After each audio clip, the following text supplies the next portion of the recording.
नमस्कार दोस्तों, स्वागत है आप सभी का ग्रिप नॉलेज स्टडी पॉइंट में। दोस्तों एसएससी जीडी के लिए जीके जीएस का आज हम लोग 10वां मॉडल पेपर करने वाले हैं।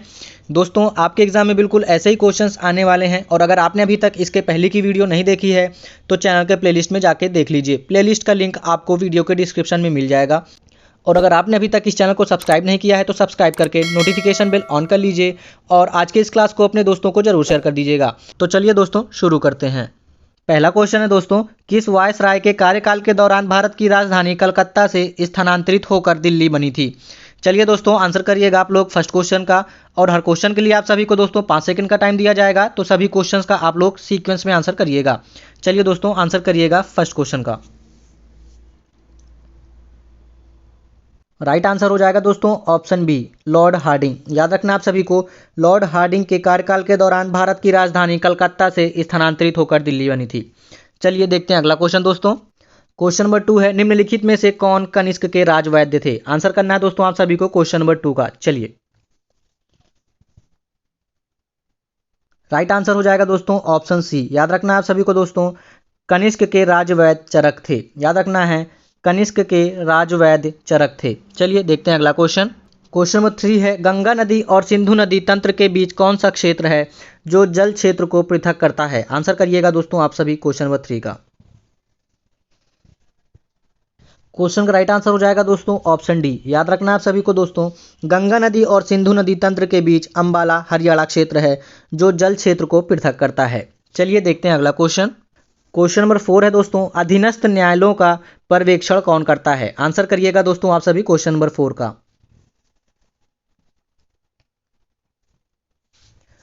राइट आंसर हो जाएगा दोस्तों ऑप्शन सी। याद रखना आप सभी को दोस्तों, अधीनस्थ न्यायालयों का पर्यवेक्षण उच्च न्यायालय करता है। चलिए देखते हैं अगला क्वेश्चन। क्वेश्चन नंबर 5 है, निम्नलिखित में से कौन सा विश्व का सर्वोच्च पर्यावरण संरक्षण पुरस्कार है? आंसर करना है आप सभी को क्वेश्चन नंबर 5 का।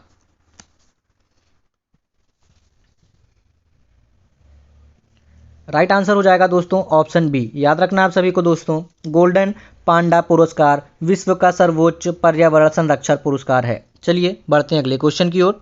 क्वेश्चन नंबर 6 है दोस्तों, गैल्वेनोमीटर को किससे जोड़कर वोल्ट मीटर में परिवर्तित किया जा सकता है? आंसर करिएगा आप सभी क्वेश्चन नंबर 6 का दोस्तों। राइट आंसर हो जाएगा दोस्तों ऑप्शन बी। याद रखना आप सभी को दोस्तों, जब गैल्वेनोमीटर के साथ श्रेणी क्रम में उच्च प्रतिरोध जोड़ देते हैं तो वह वोल्ट मीटर में परिवर्तित हो जाता है। चलिए बढ़ते हैं अगले क्वेश्चन की ओर। क्वेश्चन नंबर 7 है, मधुमक्खी के डंक में क्या होता है? आंसर करिएगा आप सभी दोस्तों क्वेश्चन नंबर 7 का।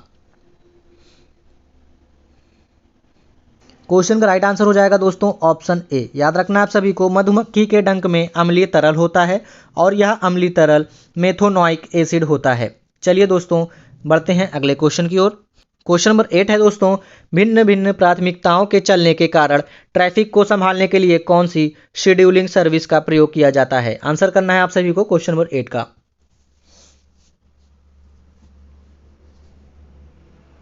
क्वेश्चन नंबर 8 का राइट आंसर होगा दोस्तों ऑप्शन बी। याद रखना आप सभी को, भिन्न भिन्न प्राथमिकताओं के चलने के कारण ट्रैफिक को संभालने के लिए QoS शेड्यूलिंग सर्विस का प्रयोग किया जाता है। याद रखना आप सभी को, QoS शेड्यूलिंग सर्विस का प्रयोग किया जाता है। चलिए देखते हैं अगला क्वेश्चन दोस्तों। क्वेश्चन नंबर 9 है दोस्तों, सूर्य की सबसे ऊपरी परत को क्या कहते हैं? चलिए आंसर करिएगा आप सभी क्वेश्चन नंबर 9 का। राइट आंसर हो जाएगा दोस्तों ऑप्शन डी, कोरोना या फिर किरीट। याद रखना है, सूर्य की सबसे बाहरी परत को या फिर ऊपरी परत को कोरोना या फिर किरीट कहते हैं और निचली परत को फोटोस्फीयर कहते हैं और आंतरिक परत को क्रोमोस्फीयर कहते हैं। चलिए देखते हैं अगला क्वेश्चन। क्वेश्चन नंबर 10 है दोस्तों, कोयले के किस रूप में अधिकतम प्रतिशत कार्बन पाया जाता है? आंसर करिएगा दोस्तों आप सभी क्वेश्चन नंबर 10 का। क्वेश्चन का राइट आंसर हो जाएगा दोस्तों ऑप्शन ए। याद रखना है सभी को, कोयले के एंथ्रासाइट में सबसे अधिक कार्बन की मात्रा 85% से अधिक कार्बन की मात्रा पाई जाती है। याद रखना है ऑप्शन ए क्वेश्चन का राइट आंसर हो जाएगा एंथ्रेसाइट। चलिए देखते हैं अगला क्वेश्चन दोस्तों। क्वेश्चन नंबर 11 है, पौधों में जाइलम की उपस्थिति से निम्नलिखित में से क्या होता है? आंसर करिएगा आप सभी दोस्तों क्वेश्चन नंबर 11 का। क्वेश्चन का राइट आंसर हो जाएगा दोस्तों ऑप्शन ए, जल का वहन होता है। ऑप्शन ए क्वेश्चन का राइट आंसर हो जाएगा। जाइलम एक संवहनी ऊतक है और इसका मुख्य कार्य जल और खनिजों लवणों का संवहन करना होता है। चलिए देखते हैं अगला क्वेश्चन। क्वेश्चन नंबर 12 है, प्रसिद्ध कार्ले बौद्ध गुफाएं किस राज्य में स्थित हैं? चलिए दोस्तों आंसर करिएगा क्वेश्चन नंबर 12 का। राइट आंसर हो जाएगा दोस्तों ऑप्शन बी। याद रखना आप सभी को, प्रसिद्ध कार्ले बौद्ध गुफाएं महाराष्ट्र राज्य में स्थित हैं। याद रखना है, कार्ले की गुफाएं महाराष्ट्र के लोनावाला के निकट करली में स्थित हैं। चलिए देखते हैं अगला क्वेश्चन। क्वेश्चन नंबर 13 है दोस्तों, निम्नलिखित में से कौन एक कोशीय जीव का उदाहरण है? चलिए दोस्तों आंसर करिएगा क्वेश्चन नंबर 13 का। राइट आंसर हो जाएगा दोस्तों ऑप्शन ए प्रोटोजोआ। याद रखना है, प्रोटोजोआ एक कोशीय जीव का उदाहरण है। चलिए देखते हैं अगला क्वेश्चन। क्वेश्चन नंबर 14 है दोस्तों, निम्नलिखित में से कौन सी राष्ट्रीय आय के आकलन की पद्धति नहीं है? चलिए दोस्तों आंसर करना है आप सभी को क्वेश्चन नंबर 14 का। राइट आंसर हो जाएगा दोस्तों ऑप्शन सी। याद रखना आप सभी को, मात्रिका प्रणाली या फिर मैट्रिक्स मेथड राष्ट्रीय आय के आकलन की पद्धति नहीं है। बाकी सभी विकल्प राष्ट्रीय आय के आकलन की पद्धति से संबंधित है। चलिए देखते हैं अगला क्वेश्चन दोस्तों। क्वेश्चन नंबर 15 है, यदि किसी जनजाति को अनुसूचित जनजाति की सूची से निकालना हो तो ऐसा करने की शक्ति किसे प्राप्त है? आंसर करिएगा आप सभी क्वेश्चन नंबर 15 का। राइट आंसर हो जाएगा दोस्तों ऑप्शन बी, संसद को प्राप्त है। याद रखना आप सभी को, यदि किसी जनजाति को अनुसूचित जनजाति की सूची से निकालना हो तो ऐसा करने की शक्ति संसद को प्राप्त है। संसद ऐसा विधि बनाकर कर सकती है। चलिए देखते हैं अगला क्वेश्चन। क्वेश्चन नंबर 16 है, संकल्प परियोजना किस प्रयोजन से आरंभ की गई थी? आंसर करिएगा आप सभी दोस्तों क्वेश्चन नंबर 16 का। राइट आंसर हो जाएगा दोस्तों ऑप्शन सी। याद रखना आप सभी को दोस्तों, संकल्प परियोजना एड्स HIV समाप्त करने के प्रयोजन से आरंभ की गई थी। ऑप्शन सी क्वेश्चन का राइट आंसर हो जाएगा। चलिए देखते हैं अगला क्वेश्चन। क्वेश्चन नंबर 17 है, ज्वालामुखी पर्वतमाला सामान्यतः कहाँ पाई जाती हैं? आंसर करिएगा आप सभी क्वेश्चन नंबर 17 का। राइट आंसर हो जाएगा दोस्तों ऑप्शन ए प्रशांत महासागर। याद रखना आप सभी को दोस्तों, प्रशांत महासागर परिमेखला में विश्व के सबसे अधिक ज्वालामुखी पर्वत पाए जाते हैं। चलिए देखते हैं अगला क्वेश्चन दोस्तों। क्वेश्चन नंबर 18 है, निम्नलिखित में से कौन से जीवाणु से पौधों में किरीट पीठिका रोग होता है? चलिए आंसर करिएगा आप सभी क्वेश्चन नंबर 18 का। क्वेश्चन का राइट आंसर हो जाएगा दोस्तों ऑप्शन बी। याद रखना आप सभी को दोस्तों, पौधों में किरीट पीठिका रोग होने का कारण एग्रोबैक्टीरियम ट्यूमफेसियंस है। याद रखना है, एग्रोबैक्टीरियम ट्यूमफेसियंस है। चलिए देखते हैं अगला क्वेश्चन दोस्तों। क्वेश्चन नंबर 19 है दोस्तों, यूस्टोकी नलिका मानव शरीर के किस भाग में स्थित होती है? आंसर करिएगा आप सभी क्वेश्चन नंबर 19 का। राइट आंसर हो जाएगा दोस्तों ऑप्शन बी। याद रखना आप सभी को दोस्तों, कान में स्थित होती है। यूटोस्की नलिका मानव शरीर के भाग कान में स्थित होती है। याद रखना है, मानव शरीर के कान में स्थित होती है। चलिए देखते हैं अगला क्वेश्चन। क्वेश्चन नंबर 20 है, मस्तिष्क का कौन सा भाग मोटर नियंत्रण में महत्वपूर्ण भूमिका अदा करता है? आंसर करिएगा आप सभी दोस्तों क्वेश्चन नंबर 20 का।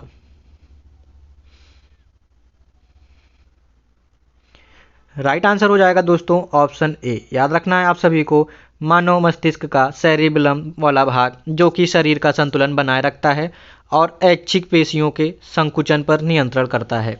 चलिए दोस्तों देखते हैं अगला क्वेश्चन। क्वेश्चन नंबर 21 है, दिष्ट धारा की आवृत्ति कितनी होती है? आंसर करिएगा आप सभी क्वेश्चन नंबर 21 का।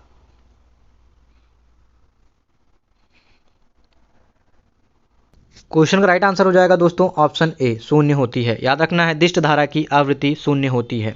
चलिए देखते हैं अगला क्वेश्चन। क्वेश्चन नंबर 22 है, कौन सा वेद धार्मिक अनुष्ठानों से संबंध रखता है? तो चलिए दोस्तों आंसर करिएगा आप सभी क्वेश्चन नंबर 22 का।